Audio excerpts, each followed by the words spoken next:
Welcome back to Good Day Savannah, everybody. It is 7:44 on your Monday morning. Well, after nearly 80 years of educating folk here in the Coastal Empire, it turns out Armstrong State University, it is getting a new name this morning. That's right. Joining me to tell us all about it, the how, the who, what, when, and why, Vice President of Armstrong, Bill Kelso.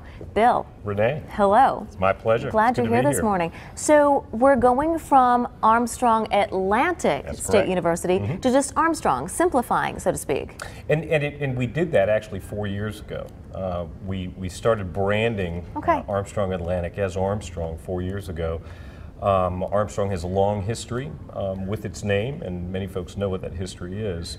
But by going from Armstrong Atlantic to Armstrong State University, we somewhat simplify it and create an opportunity for folks to really focus on the Armstrong name. Absolutely. Absolutely. It also makes all of the Armstrong Atlantic stuff a little bit more vintage. Yes, it does. And so there's another chapter in the history book that we can write. Okay. So what are the logistics? I mean, what went into making this happen? Well, the Armstrong Atlantic and the discussion about what to do with the name really started years ago.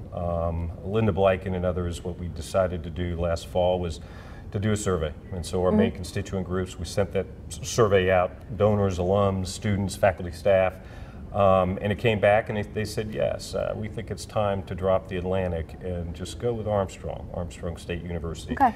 We sent it to the Board of Regents as a proposal.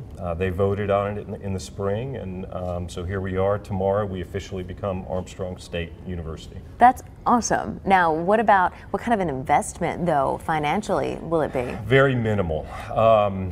We had looked at what we had done over the last 4 years since we rebranded ourselves just Armstrong. So some banner changes on campus, obviously letterhead and business cards, but overall the investment is minimal when you compare it to what other colleges and universities have had to do over the years when they changed their name. We are putting up a new sign in front of the campus that actually is going up as we speak.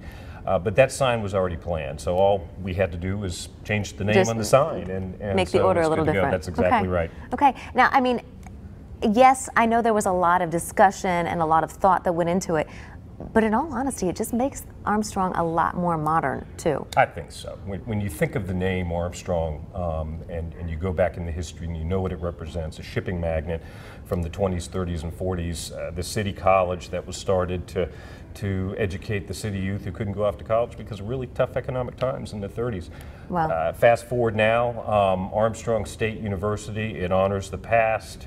The state tells us we are part of a bigger institution, and we are a university with comprehensive programs, 100%. And we are growing. Right, and that doesn't mean that you forget your history either. No, not at all. And this book, which is From the Mansion to the University, Janet D. Stone, Dr. Stone was a faculty member at Armstrong in history who wrote this for the 75th anniversary, and so I wanted to make sure you all had this for future reference and give it to the JCL News team. We're totally fine with that. Good. All right, seriously, Bill, thank you for being here with us this morning. Thanks for having us, Renee. Absolutely, We're 100%. excited. Good, so are we. Good. So there. All right, everybody, it is 7:48 on your Monday morning. Stay with us for more Good Day Savannah right after the break.